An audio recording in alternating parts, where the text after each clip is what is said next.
La fourchette échappa des mains de Margaret et heurta l'assiette en porcelaine. Le bruit résonna dans le restaurant silencieux, mais elle ne le remarqua pas. Ses yeux étaient fixés sur la femme qui nettoyait la table à côté, une employée portant un uniforme simple et un tablier blanc. Ce n'était pas son visage qui retenait l'attention de Margaret. C'était la bague.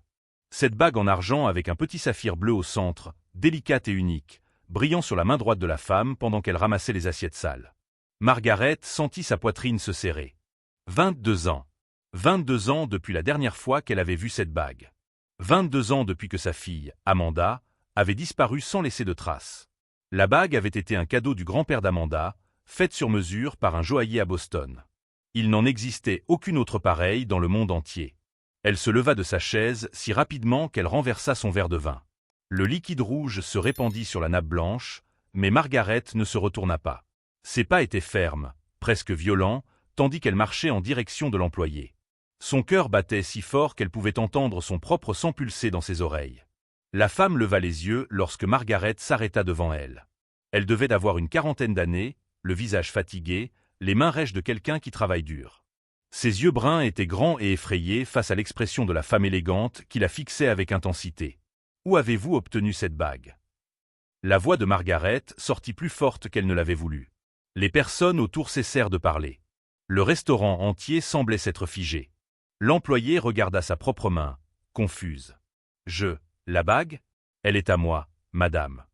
Elle n'est pas à vous. » Margaret attrapa le poignet de la femme avec force. « Cette bague appartenait à ma fille. Elle a disparu il y a 22 ans en portant cette bague. Où l'avez-vous obtenue? Qu'est-ce que vous lui avez fait ?» La femme tenta de se dégager, les yeux écarquillés de peur. « Madame, s'il vous plaît, vous me faites mal. Je ne sais pas de quoi vous parlez. » Le gérant du restaurant apparut, essayant de calmer la situation. D'autres employés s'approchèrent. Margaret ne lâchait pas le poignet de l'employé. Ses ongles peints en rouge s'enfonçaient dans la pommade de la femme. « Ma fille avait 18 ans quand elle a disparu. 18 ans. Cette bague est unique, elle a été faite spécialement pour elle. Vous l'avez volée? Vous lui avez fait du mal ?» Les larmes commencèrent à couler sur le visage de Margaret, tachant son maquillage parfait. « Dites-moi où elle est. » L'employé réussit enfin à se libérer. Elle se tint le poignet, respirant rapidement. « Je jure que je n'ai rien volé. Cette bague, elle m'a été donnée il y a de nombreuses années. Je ne savais pas qu'elle appartenait à quelqu'un. » « Donnée? Par qui ?» Margaret fit un pas en avant, envahissant l'espace de la femme. « Qui vous a donné cette bague ?» Le gérant tenta d'intervenir de nouveau. « Madame, essayons de régler cela calmement. Nous pouvons appeler la police si nécessaire. »« Oui, appelez la police. » Margaret se tourna vers lui. « Appelez-la maintenant. Cette femme a quelque chose qui appartient à ma fille disparue. » L'employée tremblait. Elle regarda autour d'elle, ses collègues de travail, les clients qui observaient la scène en silence. Puis elle retira la bague de son doigt avec des mains tremblantes et la tendit à Margaret. « Vous pouvez la garder. Je ne veux pas de problème. Je vous en prie. Croyez-moi. Je n'ai rien fait de mal. » Margaret prit la bague. Le métal était chaud du contact avec la peau de la femme. Elle la fit tourner entre ses doigts, observant les détails qu'elle connaissait par cœur. Le saphir avait une petite inclusion dans le coin inférieur droit. Les initiales AM étaient gravées à l'intérieur. Amanda Martin. Sa petite fille. « Comment avez-vous obtenu cela ?» murmura Margaret, la colère laissant place à quelque chose de plus profond. Le désespoir. La douleur. « S'il vous plaît, j'ai besoin de savoir. Ma fille, elle avait toute la vie devant elle. Elle allait commencer l'université. Elle avait des rêves. Et puis elle a simplement disparu. » L'employé essuya ses propres larmes avec le dos de la main. « Je vais vous dire tout ce que je sais. Mais pas ici. Pas comme ça. » Margaret regarda autour d'elle pour la première fois. Des dizaines d'yeux fixés sur elle. Des téléphones pointés. Le gérant nerveux tenant un téléphone. Elle réalisa ce qu'elle avait fait, comment elle avait perdu le contrôle, mais elle ne parvenait pas à regretter. Pas quand elle avait enfin une piste après tant d'années d'obscurité. « Alors racontez-moi. Maintenant. Dans un endroit privé. » Margaret saisit le bras de l'employé, plus doucement cette fois. « J'ai besoin de savoir ce qui est arrivé à ma fille. » La femme hocha lentement la tête. Le gérant tenta de protester, mais Margaret l'ignora. Elles marchèrent jusqu'à une pièce à l'arrière du restaurant, Un petit bureau étroit avec une odeur de café rassis et de papier. Margaret ferma la porte. Je m'appelle Rosa. L'employé parla doucement, regardant ses propres mains. Je travaille ici depuis 5 ans. Avant cela, je travaillais dans un hôpital à Chicago. J'étais agente d'entretien. Margaret s'assit sur le bord de la table, tenant toujours la bague. Continuez. Il y a environ 20 ans, une jeune femme est arrivée à l'hôpital. Elle s'était très gravement blessée. Elle était tombée d'un endroit élevé pendant une tempête. Personne ne savait qui elle était. Elle n'avait pas de papier, rien. Et quand elle s'est réveillée, Rosa fit une pause, avalant sa salive. Elle ne se souvenait de rien, même pas de son propre nom. Le monde de Margaret commença à tourner. Elle s'agrippa à la table pour ne pas tomber. Les médecins ont dit que c'était une amnésie. Grave. Elle est restée à l'hôpital pendant des mois. Personne n'est venu la chercher. Alors elle a été transférée dans un centre d'assistance. Je lui rendais visite quand je le pouvais. Elle était tellement seule. Où est-elle maintenant? Margaret arrivait à peine à respirer. Où est ma fille? Rosa leva les yeux, et il y avait tant de tristesse dans ce regard que Margaret connut la réponse avant même qu'elle ne parle. Elle est morte il y a 3 ans. Des complications d'une pneumonie. J'étais avec elle à la fin. Elle m'a donné la bague et m'a dit que, si un jour je rencontrais quelqu'un qui la cherchait, je devrais dire la vérité. Margaret s'effondra. Ce n'était pas seulement des larmes, c'était un son venant de quelque part très profond en elle, un cri silencieux de douleur accumulée. 22 ans d'espoir. 22 ans à imaginer qu'un jour le téléphone sonnerait et que ce serait Amanda disant qu'elle rentrait à la maison. Et maintenant cela. Cette réponse cruelle et définitive. Rosa s'agenouilla devant elle, prenant ses mains. Je suis vraiment désolé. Vraiment. Mais il y a une chose que vous devez savoir. Elle a eu une fille. Margaret cessa de pleurer. Le silence entre elles était si dense qu'il semblait solide. Quoi? Votre fille a eu un bébé. Une fille. C'était dans le centre où elle vivait. Elle a eu une relation avec quelqu'un là-bas. Quand elle a découvert qu'elle était enceinte, elle était tellement heureuse. Elle disait qu'elle avait enfin quelque chose à elle dans ce monde. Mais, Rosa inspira profondément. Elle est morte en couche. Et l'enfant. Si vous aimez cette histoire, n'oubliez pas de vous abonner à la chaîne et d'aimer la vidéo. Laissez dans les commentaires ce que vous en pensez et de quelle ville ou de quel pays vous nous regardez. Votre participation est très importante. L'enfant, quoi, Rosa? Margaret serra les épaules de la femme. Où est ma petite fille? Rosa s'éloigna lentement, comme si les mots qu'elle devait dire étaient trop lourds à porter. Elle marcha jusqu'à la petite fenêtre du bureau et resta à regarder le parking à l'extérieur, où la pluie commençait à tomber.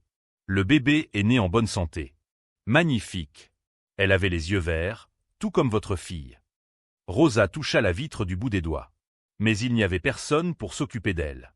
Le père était aussi impatient, il n'en avait pas les moyens. Les assistants sociaux voulaient placer l'enfant en adoption. Margaret se leva, les jambes tremblantes. Et ils l'ont fait? Ma petite fille a été adoptée? Non. Rosa se tourna vers elle. Il y avait quelque chose de différent dans ses yeux maintenant. Quelque chose que Margaret n'arrivait pas à déchiffrer. Je l'ai adoptée. Le silence qui tomba dans la pièce était assourdissant. Margaret cligna plusieurs fois des yeux, essayant de comprendre ce qu'elle venait d'entendre. Son esprit semblait s'être éteint, incapable de relier ces mots à un sens réel. Vous, quoi? J'ai adopté le bébé. Légalement. J'ai suivi toutes les procédures. Personne d'autre n'en voulait. Elle aurait fini dans le système, passant de foyer en foyer. Je ne pouvais pas laisser ça arriver. Votre fille m'a fait promettre que je prendrais soin du bébé s'il lui arrivait quelque chose. Et j'ai promis. Margaret sentit ses jambes céder. Elle s'appuya contre le mur, essayant de respirer. 22 ans à chercher Amanda. Et maintenant elle découvrait que non seulement sa fille était morte, mais qu'elle avait laissé un enfant. Une petite fille. Et cette petite fille était élevée par une parfaite étrangère. Par une employée de restaurant. Vous n'aviez pas le droit. Les mots sortirent comme de la glace. Vous n'aviez aucun droit de prendre cette décision. Elle est ma petite fille. Ma famille. Vous ne saviez même pas qu'elle existait. Rosa croisa les bras. Pour la première fois, il y avait de la fermeté dans sa voix. Où étiez-vous quand votre fille avait besoin de vous? Où étiez-vous quand elle a accouché seule dans un centre d'assistance? Quand elle est morte sans qu'aucun membre de sa famille soit à ses côtés? Le coup fut précis. Margaret eut l'impression de recevoir un coup de poing dans l'estomac. Elle ouvrit la bouche pour répondre, mais aucun son ne sortit. Que pouvait-elle dire? Qu'elle avait cherché? Qu'elle avait engagé des détectives, supplié la police, passé des années sans dormir correctement?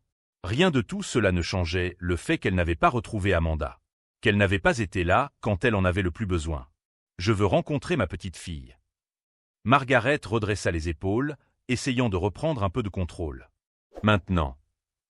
Ce n'est pas si simple. Si, ça l'est. Elle est ma petite fille par le sang. J'ai des droits. Rosa fit un pas en avant.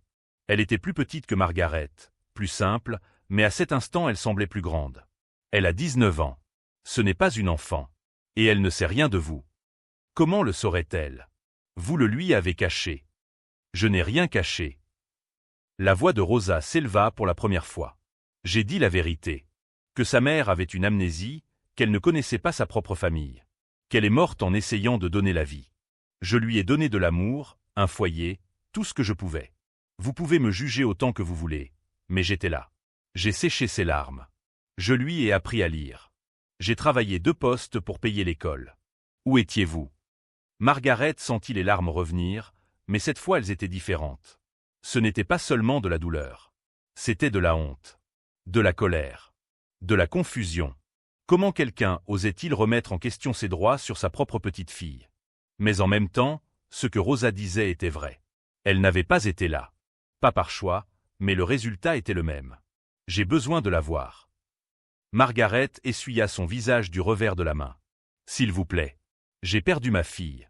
Ne me faites pas perdre aussi la chance de connaître ma petite fille. Rosa resta silencieuse un long moment. Elle regarda Margaret, la regarda vraiment, comme si elle essayait de lire quelque chose écrit sur son visage. Finalement, elle soupira. Elle travaille à la bibliothèque publique. L'après-midi. Comment s'appelle-t-elle? Elena. Rosa sourit pour la première fois, et c'était un sourire triste mais sincère. Votre fille a choisi le prénom avant de mourir. Elle a dit que ça signifie lumière. Qu'après tant d'obscurité dans sa vie, cet enfant était une lumière pure. Margaret dut de nouveau s'agripper à la table. Amanda avait choisi un prénom. Elle avait tenu ce bébé, même si ce n'était que pour peu de temps. Elle avait aimé cet enfant au point de lui donner un nom qui signifiait l'espoir. Je vais à la bibliothèque maintenant. Attendez. Rosa attrapa le bras de Margaret. Vous ne pouvez pas simplement débarquer et lui jeter tout ça dessus. Elena elle est sensible. Elle s'est toujours interrogée sur la famille de sa mère. Elle a toujours voulu savoir si elle avait des grands-parents, des oncles, quelqu'un. Mais ça doit être fait de la bonne manière. Et quelle serait la bonne manière? Margaret retira son bras. Vous êtes spécialiste en la matière? Cacher des petites filles à leur grand-mère? Je n'ai rien caché. Rosa éleva de nouveau la voix. Je ne savais pas qui était la famille. Votre fille ne se souvenait de rien. Elle n'avait pas de nom de famille, pas d'adresse, rien. Comment aurais-je pu chercher? J'ai fait de mon mieux avec ce que j'avais. Margaret savait que Rosa avait raison. Elle savait qu'elle déversait sur elle une colère qui appartenait à toute la situation, à l'univers, au destin cruel qui lui avait arraché Amanda. Mais le savoir ne rendait pas les choses plus faciles. Je suis désolé. Les mots sortirent à voix basse. Je ne suis pas juste avec vous. Vous avez pris soin de ma petite fille quand personne d'autre ne l'aurait fait. Vous lui avez donné ce que je n'ai pas pu lui donner. Mais, s'il vous plaît, comprenez. J'ai passé plus de 20 ans à me culpabiliser. À me demander ce que j'avais fait de mal. Pourquoi Amanda avait quitté la maison. Si c'était quelque chose que j'avais dit, quelque chose que j'avais fait. Rosa s'approcha et, à la surprise de Margaret, prit sa main. Votre fille ne s'est pas enfuie. Margaret leva les yeux. Elle me l'a raconté. Dans ces derniers jours, quand elle savait qu'elle était très malade, elle a commencé à se souvenir de certaines choses. Des fragments. Elle a dit qu'elle était allée à une fête cette nuit-là. Qu'elle avait bu. Qu'elle se trouvait au bord d'un pont en train de prendre des photos avec des amis quand elle a glissé. La chute, l'eau glacée, le courant. Elle a dit que la dernière chose dont elle se souvenait avant de se réveiller à l'hôpital, c'était votre visage. Elle vous appelait. Margaret couvrit sa bouche de sa main. Amanda ne s'était pas enfuie. Elle ne l'avait pas abandonnée. C'était un accident. Un moment stupide d'imprudence juvénile qui avait tout coûté. Elle a aussi dit autre chose. Rosa serra la main de Margaret. Elle a dit qu'elle vous aimait, qu'elle vous manquait tous les jours, même sans bien se souvenir de qui vous étiez. Elle disait qu'elle avait un trou dans la poitrine qui avait la forme d'une mer. Cette fois, Margaret n'essaya pas de retenir ses larmes. Elles coulèrent librement, mouillant le sol entre elles. Toutes ces nuits sans sommeil, toutes ces années de culpabilité, toutes les fois où elle avait regardé la chambre vide d'Amanda en se demandant ce qu'elle avait fait pour mériter cela. Et maintenant savoir qu'Amanda l'avait aimée jusqu'à la fin, même sans bien se souvenir d'elle. Je veux faire ce qu'il faut. Margaret s'essuya le visage. Pour Helena. Je ne veux pas l'effrayer ni la perturber. Mais j'ai besoin de la connaître. J'ai besoin de lui parler d'Amanda, de notre famille, de qui était sa mère avant l'accident. Rosa hocha lentement la tête. Je vais lui parler d'abord. Préparez le terrain. Mais vous devez me promettre une chose. Quoi? N'essayez pas de me l'enlever. La voix de Rosa trembla. Je sais que vous avez de l'argent, du pouvoir, de l'influence. Je sais que vous pouvez lui offrir des choses que je ne pourrai jamais lui offrir. Mais elle est aussi ma fille. Pas par le sang, mais par le cœur. Je ne peux pas la perdre. Margaret regarda cette femme. Ses mains calleuses, son uniforme simple, ses yeux pleins de la peur de perdre la seule famille qu'elle avait.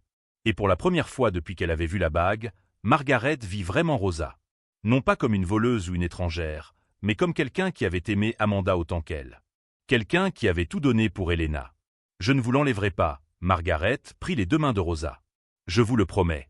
Nous allons trouver comment faire fonctionner tout cela. Ensemble. Rosa laissa échapper un soupir de soulagement si profond que tout son corps sembla se détendre. Elles restèrent là, deux femmes complètement différentes, unies par un fil invisible appelé Amanda. Et par une jeune fille de 19 ans qui ne savait même pas encore que sa vie était sur le point de changer pour toujours. Margaret passa les 3 jours suivants dans un hôtel modeste près de la bibliothèque. Elle ne retourna pas dans sa grande maison vide de l'autre côté de la ville. Elle n'y arrivait pas. Chaque fois qu'elle fermait les yeux, elle voyait Amanda à 18 ans, souriant ce dernier matin avant de partir pour cette fameuse fête. Elle portait une robe bleue. Elle avait les cheveux attachés en queue de cheval. Elle avait déposé un baiser rapide sur la joue de Margaret avant de franchir la porte. À présent, assise dans cette chambre d'hôtel au papier peint qui s'écaillait, Margaret tenait une vieille boîte qu'elle était allée chercher chez elle. À l'intérieur, il y avait des photos. Des dizaines. Amanda bébé. Amanda enfant. Amanda adolescente. Il y avait aussi l'acte de naissance, quelques lettres qu'Amanda avait écrites lorsqu'elle était partie en colonie de vacances à 12 ans, un ours en peluche usé qu'elle avait depuis toute petite. Margaret voulait qu'Helena connaisse sa mère. La vraie mère. Pas la femme sans mémoire qui avait vécu dans un centre d'assistance, mais Amanda Martin. La jeune fille qui aimait la poésie, qui voulait être vétérinaire, qui pleurait en regardant des films tristes et riait trop fort dans les lieux publics. La fille qui avait été le centre de l'univers de Margaret. Le téléphone sonna. C'était Rosa. Je lui ai tout raconté. Sa voix tremblait. Helena veut vous rencontrer. Mais elle a peur. Je comprends. Margaret serra le téléphone contre son oreille. Quand? Demain. À la bibliothèque. Pendant sa pause, à 3 heures de l'après-midi. Après avoir raccroché, Margaret resta éveillée toute la nuit. Elle répéta ce qu'elle allait dire. Rejeta tout. Répéta encore. Comment se présenter à une petite fille qui n'avait jamais su qu'elle existait? Comment expliquer 22 ans d'absence? Comment rivaliser avec la femme qui l'avait réellement élevée? Mais alors Margaret se souvint de ce que Rosa avait dit. Ce n'était pas une compétition. Ça ne pouvait pas l'être. Helena avait déjà une mère. Margaret devait découvrir quelle place elle occuperait dans la vie de cette jeune femme. Et cela l'effrayait plus que tout, parce que Margaret avait toujours été douée pour contrôler les situations, pour avoir des réponses, pour résoudre les problèmes avec de l'argent ou de l'influence. Mais là, c'était différent. Cela exigeait quelque chose qu'elle n'avait pas utilisé depuis très longtemps. L'humilité. Le lendemain matin, Margaret entra dans la bibliothèque 15 minutes plus tôt. L'endroit sentait les vieux livres et le café. Des étudiants étaient éparpillés aux tables, quelques enfants dans la section jeunesse, le bruit discret des claviers et des pages contournaient. C'était un lieu calme. Sûr. Elle vit Helena avant que la jeune fille ne la voie. Elle se trouvait derrière le comptoir d'accueil, aidant un homme âgé à renouveler un livre. Helena avait les cheveux châtains d'Amanda, mais ses yeux étaient différents. Verts et grands, avec cette forme en amande que Margaret reconnut sur les photos du père d'Amanda. Elle était mince, portait des lunettes, et avait un sourire doux en parlant avec le vieil homme. Le cœur de Margaret s'emballa. C'était sa petite fille. Le sang de son sang. La dernière part d'Amanda encore présente dans le monde. Helena leva les yeux et leurs regards se croisèrent. La jeune fille resta figée une seconde, puis dit quelque chose à une collègue et sortit de derrière le comptoir. Elle marcha lentement vers Margaret, les mains jointes devant elle. « Madame Martin. » Sa voix était douce, presque un murmure. « Appelez-moi Margaret. S'il vous plaît. » Elle tendit la main, mais Helena hésita avant de la serrer. Le contact fut bref, formel. Elles s'assirent à une table au fond, loin des autres. Margaret posa la boîte entre elles.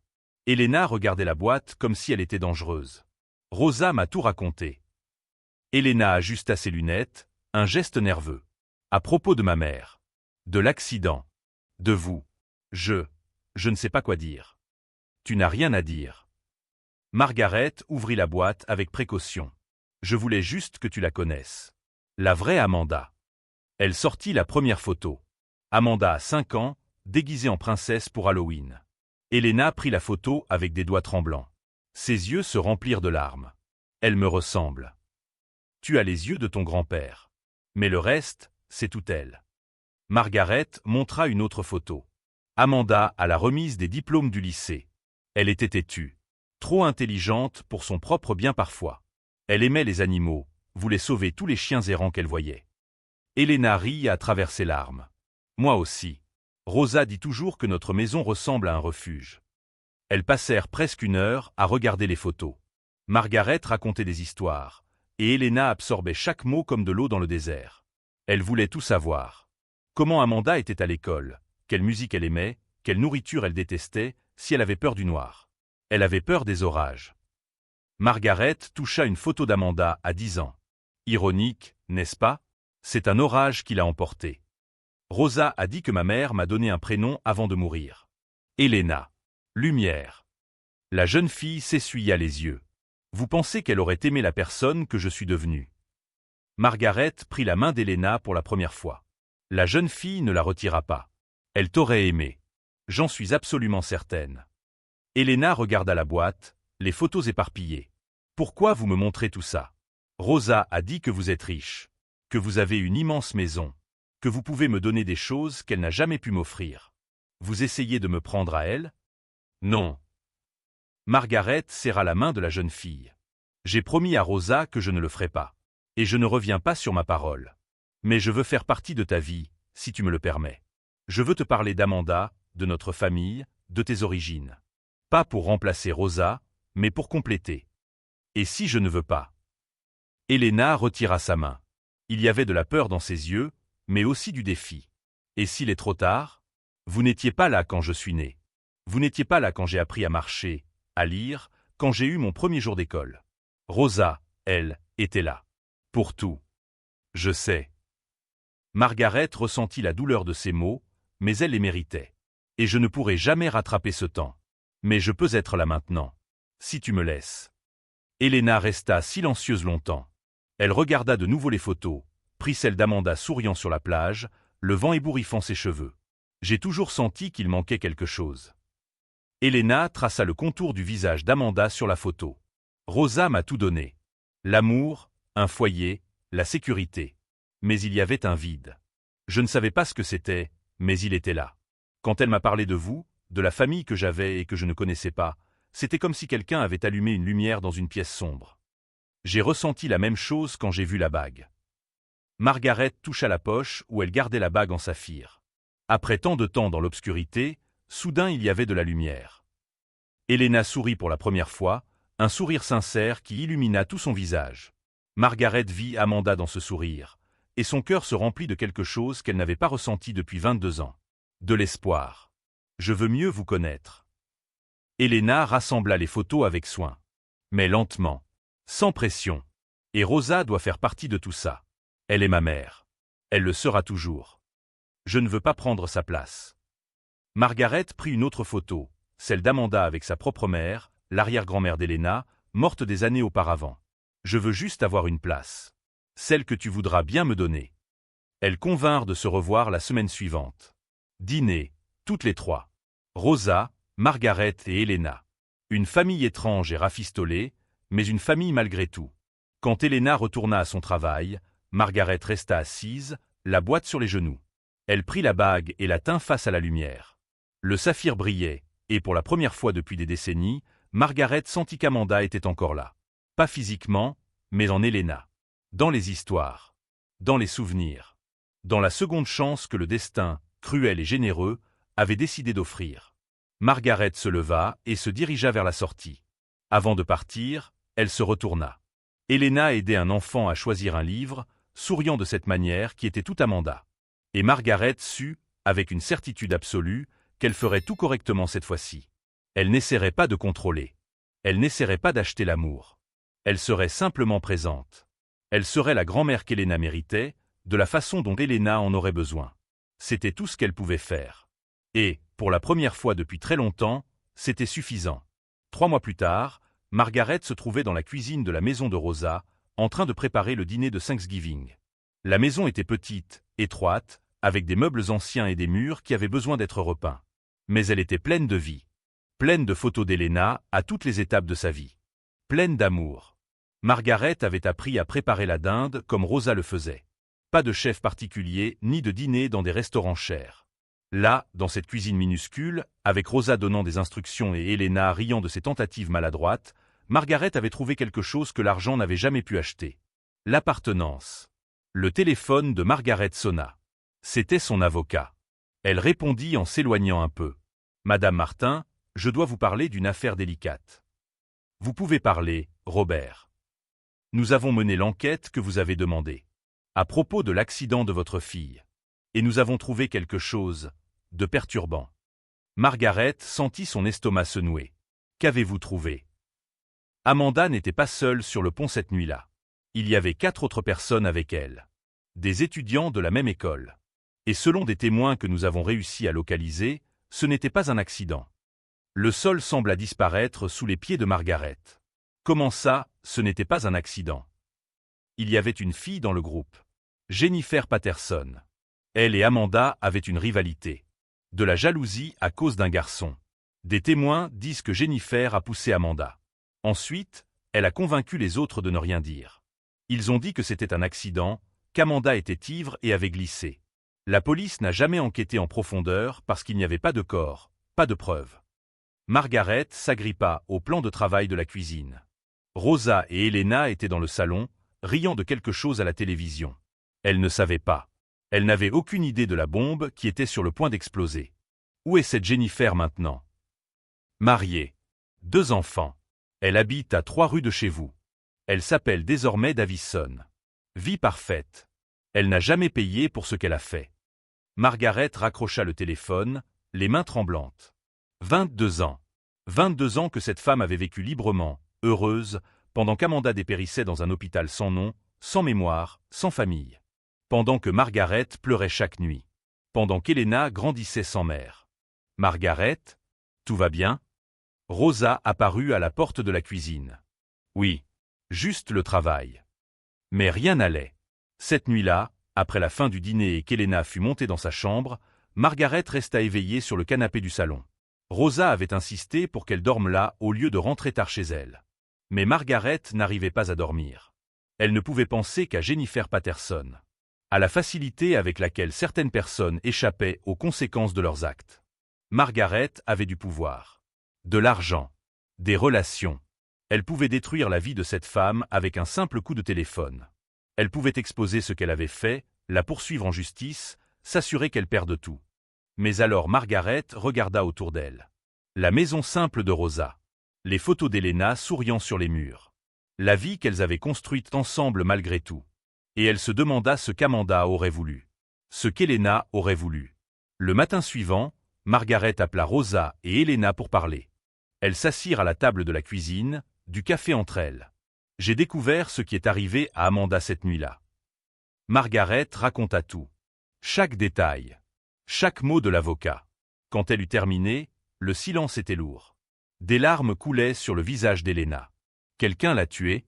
Ma mère a été assassinée et la personne est libre? Techniquement, ce n'était pas un meurtre. Amanda n'est pas morte dans la chute. Elle a survécu. Mais oui, quelqu'un est responsable de tout ce qui est arrivé ensuite. Rosa serra la main d'Elena. Que allez-vous faire? Margaret inspira profondément. Je veux détruire cette femme. Je veux qu'elle paie pour chaque seconde de douleur qu'elle a causée. Mais je ne ferai rien sans vous demander d'abord. Elena, tu es la fille d'Amanda. Tu as le droit de décider. Elena s'essuya les yeux. Ses mains tremblaient. Je veux la justice. Mais pas la vengeance. Il y a une différence, non? Il y en a une. Margaret hocha la tête. La justice serait de révéler la vérité. De l'obliger à admettre ce qu'elle a fait. La vengeance serait de détruire sa vie comme elle a détruit celle d'Amanda. Alors je veux la justice. Elena regarda Margaret. Mais je ne veux pas que ça nous consume. Je ne veux pas que cette colère prenne la place de l'amour que nous sommes en train de construire. Margaret regarda cette jeune fille de 19 ans et y vit une sagesse qu'elle-même n'avait pas à cet âge. Une sagesse qu'elle n'avait peut-être jamais eue. Dans les jours qui suivirent, Margaret agit. Mais pas comme elle l'aurait fait avant de connaître Rosa et Elena. Elle n'utilisa pas son argent pour détruire. Elle l'utilisa pour révéler la vérité.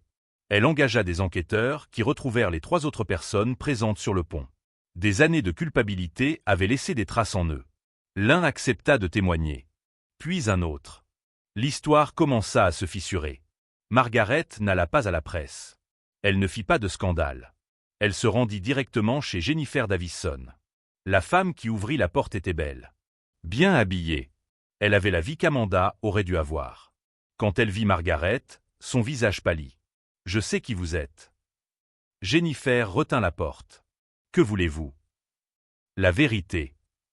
Margaret entra sans y être invitée. La maison était élégante, remplie de photos de familles heureuses. « Je veux vous entendre me dire ce qui s'est passé cette nuit-là. » Je ne sais pas de quoi vous parlez. Jennifer, j'ai 3 témoins. J'ai des avocats. Je peux faire de votre vie un enfer si je le veux. Mais ce n'est pas pour ça que je suis ici. Margaret s'assit sur le canapé sans y être invitée. Je veux que vous me regardiez dans les yeux et que vous me disiez ce que vous avez fait à ma fille. Jennifer resta immobile un long moment. Puis, comme si toutes ses forces l'abandonnaient d'un coup, elle s'effondra dans un fauteuil et se mit à pleurer. C'était un accident. Je le jure que c'était un accident. Vous l'avez poussée. J'étais ivre. En colère. Elle avait embrassé le garçon que j'aimais. Je voulais juste lui faire peur, juste la pousser un peu. Mais elle a perdu l'équilibre. Ça s'est passé si vite. Elle est tombée et j'ai entendu le bruit de son corps frappant l'eau. Nous avons cherché pendant des heures. Nous avons appelé la police. Mais j'ai menti. J'ai dit qu'elle avait glissé toute seule. Parce que j'avais peur. J'avais 17 ans et j'étais terrifié. Ma fille a perdu la mémoire. Elle a vécu 20 ans sans savoir qui elle était. Elle a eu une fille et est morte en couche sans jamais être rentrée chez elle. Et vous avez vécu votre vie comme si rien ne s'était passé. Je n'ai pas vécu comme si rien ne s'était passé, cria Jennifer. J'ai pensé à elle tous les jours. Chaque fois que je regarde mes filles, je pense qu'Amanda ne peut pas faire la même chose. Chaque anniversaire, chaque remise de diplôme, chaque moment heureux est empoisonné par la culpabilité. Je voulais dire la vérité, mais plus le temps passait, plus ça devenait impossible. Comment raconte-t-on quelque chose comme ça? Comment détruisons sa propre vie pour quelque chose qui s'est passé quand on était enfant? Margaret regarda cette femme brisée devant elle. Et pour la première fois, elle ne vit pas un monstre. Elle vit une fille de 17 ans qui avait commis une erreur terrible et passé toute sa vie à en porter le poids. Vous avez 2 options. Margaret se leva. Vous pouvez continuer à vivre ce mensonge. Et je vous poursuivrai, je vous exposerai, je ferai en sorte que tout le monde sache ce que vous avez fait. Ou vous pouvez faire ce qu'il faut. Volontairement. Qu'est-ce que serait faire ce qu'il faut? Vous irez à l'hôpital où Amanda a passé toutes ces années. Vous ferez un don anonyme. Un don suffisamment important pour créer un programme pour les patients sans identité. Pour que plus personne ne vive ce que ma fille a vécu. Et vous écrirez une lettre à ma petite fille. En disant la vérité. En demandant pardon. Pas parce que vous méritez d'être pardonné, mais parce qu'elle mérite de savoir. Jennifer regarda Margaret avec des yeux gonflés. Et si je fais ça, vous ne me poursuivrez pas. Je ne promets rien. Mais je vous donne la chance de faire quelque chose de bien avec toute cette douleur. Ce qu'Amanda n'a jamais eu. Choisissez. Margaret quitta cette maison sans se retourner. Elle ne savait pas ce que Jennifer ferait. Elle ne savait pas si la justice serait rendue comme elle le devait. Mais elle savait qu'elle lui avait offert la même chose que Rosa avait offerte à Elena. Une chance. Quand elle retourna chez Rosa, Elena l'attendait sur le perron. Alors, Margaret s'assit à côté d'elle. Elle a avoué. Maintenant, c'est à elle de faire ce qu'il faut. Et si elle ne le fait pas? Alors nous nous battrons. mais de la bonne manière. Sans laisser la colère nous détruire comme elle l'a détruite. Margaret passa un bras autour des épaules de sa petite fille. Ta mère serait fière de toi. De la femme que tu es devenue. Du cœur que tu as. Helena posa la tête sur l'épaule de Margaret. Je crois qu'elle serait fière de vous aussi. De la façon dont vous avez changé. Et à cet instant, assise sur ce perron simple, Margaret sut qu'elle avait enfin compris. La justice n'était pas une question de vengeance. C'était faire ce qui est juste, même quand c'est le plus difficile. C'était briser les cycles. C'était choisir l'amour plutôt que la haine. C'était honorer Amanda de la manière dont elle méritait d'être honorée. 6 mois plus tard, Margaret se tenait debout sur la scène d'un auditorium bondé. À ses côtés, Rosa tenait la main d'Helena. Les 3 femmes regardaient la plaque sur le mur qui venait d'être dévoilée. Centre d'assistance Amanda Martin, dédié aux personnes sans identité et sans voix. Le don de Jennifer avait été généreux. Plus généreux que Margaret ne l'avait attendu. Et lorsque sa lettre arriva pour Helena, écrite à la main, pleine de remords et de vérité, ce fut Helena qui décida de ne pas poursuivre en justice. Non pas parce que Jennifer méritait le pardon, mais parce qu'Helena ne voulait pas porter le poids de la haine qui avait détruit tant de vies. Margaret avait ajouté son propre don. Le centre disposait désormais de ressources pour aider des personnes comme Amanda. Des personnes qui avaient perdu leur identité, leur mémoire, leur famille. Il y avait des assistants sociaux dévoués, une technologie de reconnaissance faciale, une base de données nationale. Tout pour garantir que plus personne ne reste perdu pendant 22 ans. Après la cérémonie, les 3 rentrèrent à la maison. Pas le manoir de Margaret, mais la maison de Rosa. Ces derniers mois, Margaret y avait passé plus de temps que dans sa propre maison. L'endroit était devenu un foyer d'une manière que son immense manoir n'avait jamais été. J'ai reçu une lettre de l'université aujourd'hui. Helena jeta son sac à dos sur le canapé. Il y avait une nervosité dans sa voix. Et alors? Rosa et Margaret parlèrent en même temps, puis rirent. J'ai été acceptée dans le programme de médecine vétérinaire. Je commence le semestre prochain. Rosa cria et serra sa fille dans ses bras. Margaret sentit les larmes monter. Amanda avait voulu être vétérinaire. Et maintenant Helena allait réaliser le rêve que sa mère n'avait jamais pu accomplir. Mais il y a un problème. Helena recula, regardant les 2 femmes qu'elle aimait. Je n'ai pas les moyens de payer. La bourse couvre une partie, mais pas tout. Et je ne veux pas que vous vous sentiez obligé. Je paie, dit Margaret sans hésiter. Non. Rosa se tourna vers elle. Nous payons. Ensemble.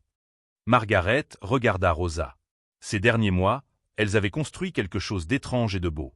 Elles n'étaient pas amies au sens traditionnel. Elles étaient trop différentes pour cela. Mais elles étaient une famille. 2 mères d'Amanda, même de façon complètement différente. 2 grands-mères d'Helena, chacune apportant ce qu'elle pouvait. Ensemble. Acquiesça Margaret. Ce soir-là, après qu'Helena fut allée se coucher, Margaret et Rosa restèrent dans la cuisine à boire du thé. C'était un rituel qu'elles avaient développé. Des moments calmes où elles pouvaient parler sans avoir à se soucier d'être fortes pour Helena. Tu sais que je ne pourrai jamais payer la moitié de ses études. Rosa remua son thé en regardant la tasse. Pas avec ce que je gagne. Ce n'est pas une question d'argent, Rosa. C'est une question d'être ensemble là-dedans. Tu contribues d'autres manières. Tu l'as élevée. Tu l'as façonnée pour qu'elle devienne la personne incroyable qu'elle est. Tu as changé. Rosa leva les yeux. Quand je t'ai vue pour la première fois, dans ce restaurant, tu étais dure. Effrayante. Pleine de colère. Maintenant j'ai appris. Margaret sourit. Avec toi. Avec Helena. J'ai appris que contrôler n'est pas aimer. J'ai appris que l'argent n'achète pas ce qui compte vraiment. J'ai appris que la famille n'est pas une question de sang, mais de choix. Amanda aurait aimé voir ça. Rosa toucha la bague en saphir qu'elle portait maintenant autour du cou, sur une chaîne. Margaret la lui avait donnée quelques semaines plus tôt. Elle aurait aimé vous voir toutes les 2 ensemble. Elle nous voit. Margaret montra la photo sur le réfrigérateur. C'était la seule photo d'Amanda qu'ils avaient trouvée de l'époque où elle avait vécu au centre. Elle souriait, tenant un bébé. Helena. Elle voit à travers notre petite fille. Les mois se transformèrent en années. Helena obtint son diplôme de vétérinaire en tête de sa promotion. Elle ouvrit sa propre clinique, spécialisée dans les animaux secourus. Lors de l'inauguration, il y avait une plaque. Clinique vétérinaire Amanda, en mémoire d'Amanda Martin, qui aimait tous les êtres incapables de se défendre. Margaret était là, aux côtés de Rosa, regardant Elena couper le ruban. Son cœur était plein d'une manière qu'il ne l'avait pas été depuis des décennies. Ce n'était pas le bonheur complet qu'elle aurait ressenti si Amanda avait été en vie. Mais c'était quelque chose. C'était suffisant. Rosa avait pris sa retraite du restaurant. Margaret avait essayé de la convaincre d'accepter une aide financière, mais Rosa avait refusé. À la place, elle commença à travailler comme bénévole au centre Amanda Martin, aidant d'autres personnes à retrouver leur famille perdue, utilisant sa propre histoire comme exemple qu'il y a toujours de l'espoir. Pour le 3e anniversaire de la fondation du centre, ils avaient aidé 42 personnes à retrouver leur famille.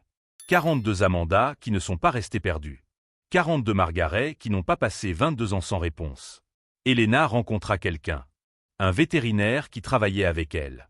Margaret vit la façon dont il regardait sa petite fille et reconnut un amour véritable.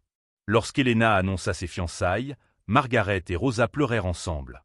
Des larmes de joie, mais aussi de tristesse. Amanda aurait dû être là pour voir cela. Le jour du mariage, Elena porta la bague en saphir. Pas au doigt, mais suspendue à une chaîne, près de son cœur. Pour que ma mère soit avec moi, expliqua-t-elle. Margaret et Rosa marchèrent ensemble pour accompagner Elena jusqu'à l'autel. Ce n'était pas traditionnel, mais rien dans cette famille ne l'était. Et lorsque le pasteur demanda qui donnait la mariée, les 2 femmes répondirent ensemble. « Nous ». Après la cérémonie, Margaret resta seule un moment dans le jardin. Elle regarda les étoiles et parla doucement. « Je l'ai retrouvée, Amanda. Notre petite fille. Ta petite fille. Et elle est incroyable. Tu as fait quelque chose de beau dans ce monde, même sans le savoir. Tu as donné la vie à quelqu'un de si spécial, si plein de lumière. J'espère que, où que tu sois, tu le sais. J'espère que tu sais que je ne t'ai pas oublié. Que je ne t'oublierai jamais. » Une brise légère passa, et Margaret eut l'impression que c'était une réponse. Comme si Amanda disait qu'elle savait. Qu'elle était en paix. Des années plus tard, quand Elena eut son premier enfant, elle l'appela Martin, d'après le nom de famille d'Amanda, pour que le nom continue à vivre. Margaret tint le bébé dans ses bras et vit Amanda dans ses petits yeux curieux. Elle vit la continuation d'une histoire qui avait presque fini en tragédie, mais qui s'était transformée en quelque chose de beau. Rosa était là aussi, faisant des grimaces pour faire sourire le bébé. Les 2 grands-mères, si différentes, si unies par l'amour qu'elles portaient à cet enfant et à Elena. Qui l'aurait cru ? Murmura Rosa en regardant Elena avec son fils. Ce jour-là au restaurant. J'avais tellement peur de toi. J'étais tellement en colère contre toi. Admit Margaret. Je pensais que tu étais mon ennemi. Que tu m'avais volé quelque chose. Et maintenant ? Maintenant je sais que tu m'as tout donné. Tu as pris soin de ma famille quand je ne le pouvais pas. Tu as maintenu Amanda en vie à travers Elena. Tu m'as appris ce que signifie vraiment être une famille. Margaret apprit que la vie ne donne pas toujours des secondes chances. Mais quand elle en donne, il faut les saisir à 2 mains. Il faut laisser derrière soi l'orgueil, la colère, le besoin de contrôle. Il faut choisir l'amour. Tous les jours, dans chaque petite décision, il faut choisir l'amour. Elle regarda autour d'elle dans le salon. Elena parlant avec son mari. Rosa tenant le bébé. La maison pleine de rire et de vie.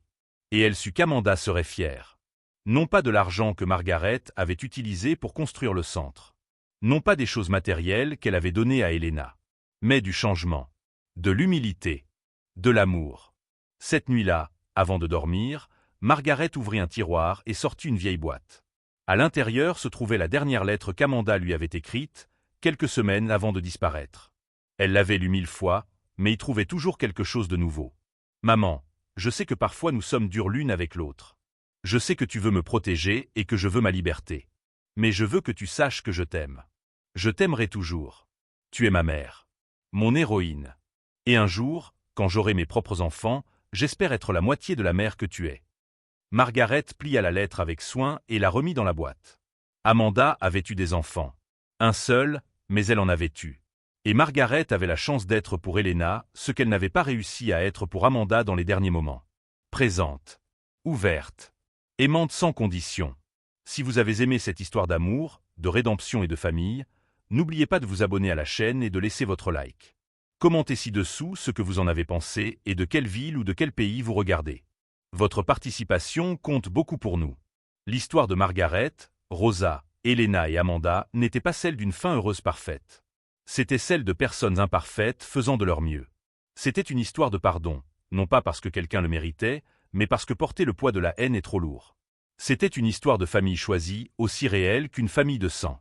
C'était une histoire de seconde chance et de faire en sorte que chaque instant qui nous est donné compte. Et surtout, c'était une histoire d'amour. Le genre d'amour qui survit à la tragédie. Qui construit des ponts là où il y avait des murs. Qui transforme la douleur en but. Le genre d'amour qu'Amanda aurait voulu laisser comme héritage. À la fin, il ne s'agissait pas de la bague. Ça ne l'a jamais été. Il s'agissait des personnes qu'elle a connectées. Des vies qu'elle a changées. De la famille qu'elle a aidé à créer.